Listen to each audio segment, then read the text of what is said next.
And the parable of the sower is the granddaddy of all parables. It is the central key. Jesus said, He said, if you understand this parable, you'll understand all of the other parables. So it is a key that unlocks the other parables. And He said this. He said, now I just explained to you about this farmer going out and sowing seed. I want to give you a little key here. The sower sows the word. The same manner that a farmer sows seed, you as a believer sow the word. And that is a key that unlocks all the other parables. You know, there are, you may have heard this before, or people may have said it to you, they've said it to me. They wonder about our church, and they wonder, are you one of those faith churches? The answer to that is yes, we are.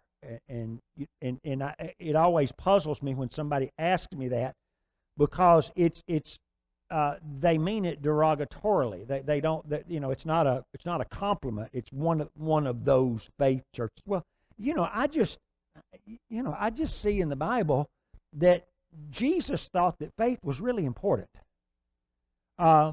Jesus taught that faith can be measured. There were times that we have in our Bible that there was no faith. He come in, how is it you have no faith? Little faith. We have great faith, and we have most holy faith. So faith can be measured, faith can grow, faith can be exercised. And we find over in Hebrews chapter 10 and leading into chapter 11 a really concise summation of faith. I think we find the principle throughout the New Testament, but that would be that without faith it's impossible to please God. The just shall live by faith. Now, doesn't that seem important to you? Without faith it's impossible to please God.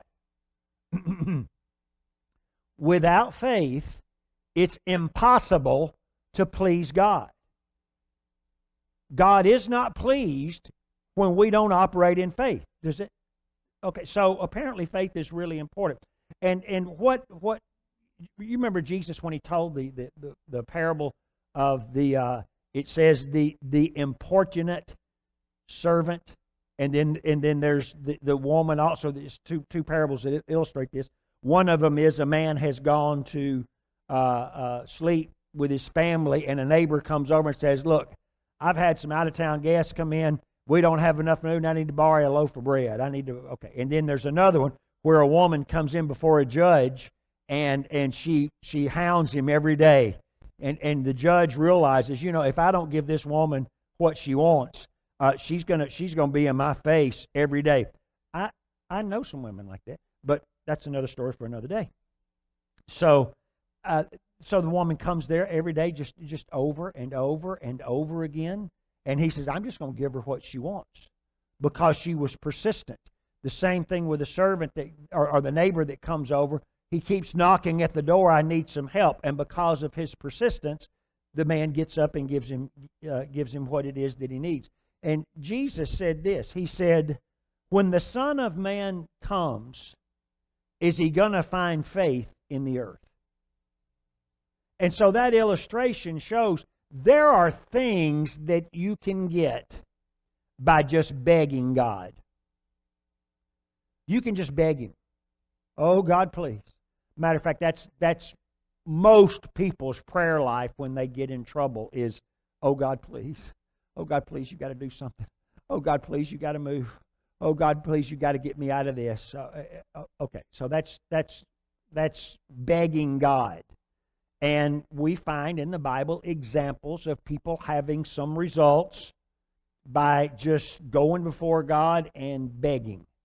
All right, that's not the way Jesus expects us to operate. A mature believer operates in faith.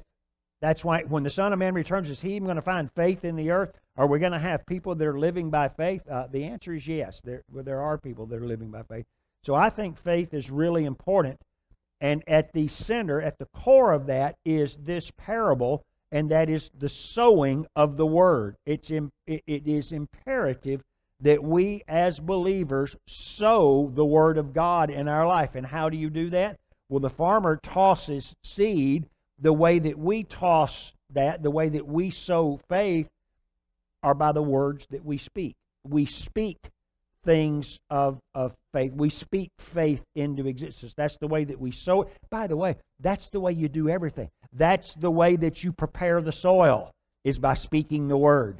That's the way that you sow the seed, is by speaking the word. That's the way that you water seed, is by speaking the word. So it's not complicated. What's really important? Speaking the word.